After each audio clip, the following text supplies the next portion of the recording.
Hello, hello, hello. What do we have here? Forbes. Have you heard of Forbes magazine? Well, they recently published the world's 10 highest paid entertainers. Now, you're probably thinking, well, why are you covering this, Mr. Locke? What are you trying to tell us? Well, you're never going to believe. You are never going to believe who topped this Forbes list. Shall I do it in reverse order? Mind you, if you'd have read the title, because I probably need to sneak it into the title, wouldn't I?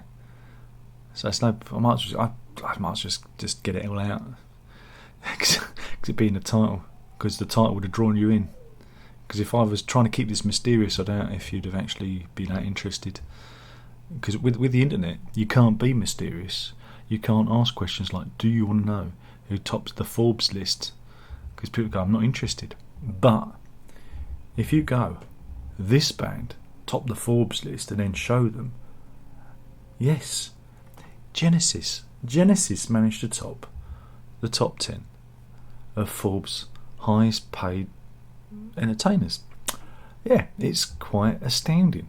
They came in with $230 million. Astounding.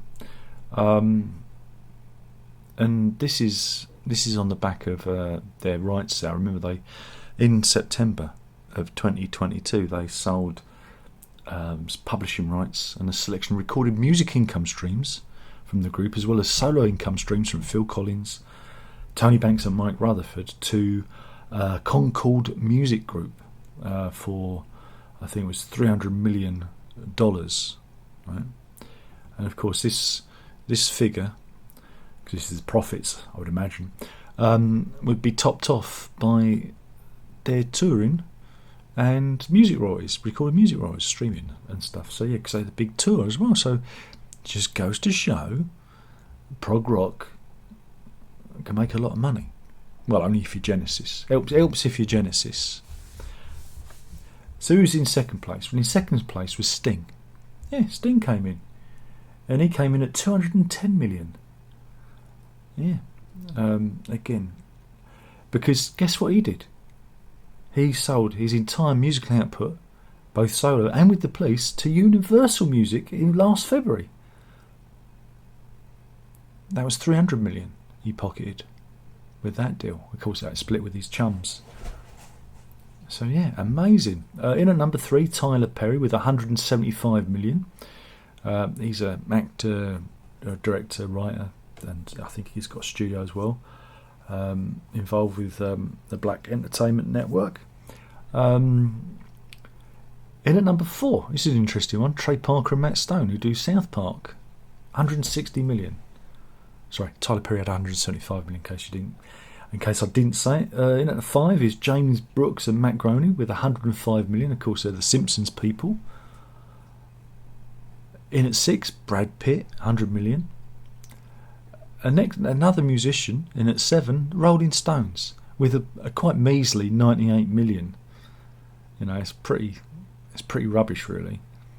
But they did have a $136 million grossing tour. It's not bad going, is it? James Cameron's in at 8 with 95 million. The only woman in the chart is Taylor Swift, 92 million. So yeah, that's not bad. That's from income streams from physical record sales, streaming on platforms like Spotify, digital downloads, licensing and sync make up her earnings. And finally, Puerto Rican rapper Bad Bunny is in at number 10 with 88 million. And again, he's been touring. Lion's share of his income came from his 2 tours, El Ultimo Tour del Mundo and the world's hottest tour, where he did his first stadium tour. So there you go. But he also got sponsorship from Corona, Cheetos, Adidas. Oh, there you go. But yeah, fascinating. Genesis top the world's 10 highest paid entertainers. Can you believe it? They're good for it. And again, what we're seeing with a lot of the musicians on there, bar the exception of Taylor Swift and Bad Bunny, was these artists selling off their catalogue. And of course, the Stones, they haven't done anything like that yet. But yeah, Sting and Genesis, amongst this slew of rock groups and rock stars and musicians. Even Justin Bieber did it. Even Justin Bieber, at his tender age, sold off his catalogue. And you go, wow. Now, obviously, there must be some money still in the music biz, because Taylor Swift's doing all right and Bad Bunny's doing all right. But with Genesis, it's more obvious, because you get the feeling that that machine is winding down. You know, Phil Collins has said, he's retiring. So it makes more sense. But Sting, I never understood Sting's reason for it, because again, he's continually, he's continued to tour. There's always the chance of the Police reforming. They're still pretty much active musicians separately.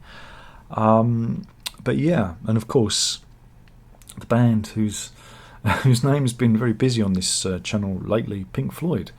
Pink Floyd have been reportedly trying to sell their catalogue for £400 million, not dollars, but haven't been successful yet. And there was burblings of that early last year. Now, again, with what's gone on, the thing about Pink Floyd is you have the whole Roger Waters issue, and things never go smoothly for them when trying to do anything. As you've seen with the recent box sets, the Animals box set, that was delayed quite a few times.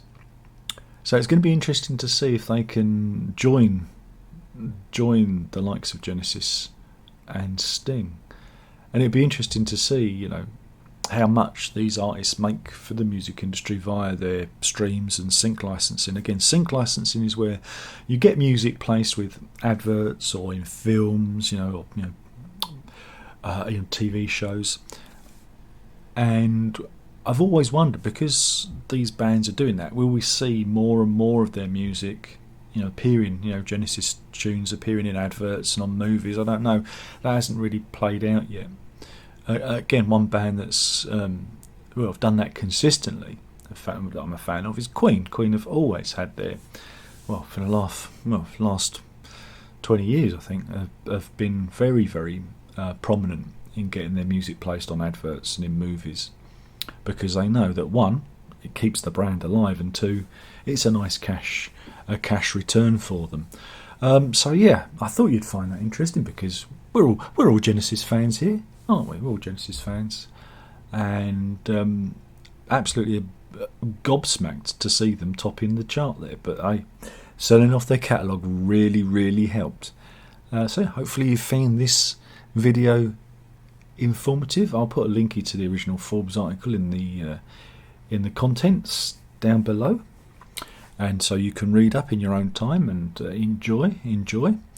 And that's it. My name's been Darren Locke. I've been talking about Genesis hitting the top of the Forbes Top 10 Entertainer chart that they compiled for last year. Again, it's really handy, them selling off their catalogue. I don't think they would have made it otherwise. So that was that. Thank you for watching. There's only one more thing left to say by now. You should know what that is. That is ta-da!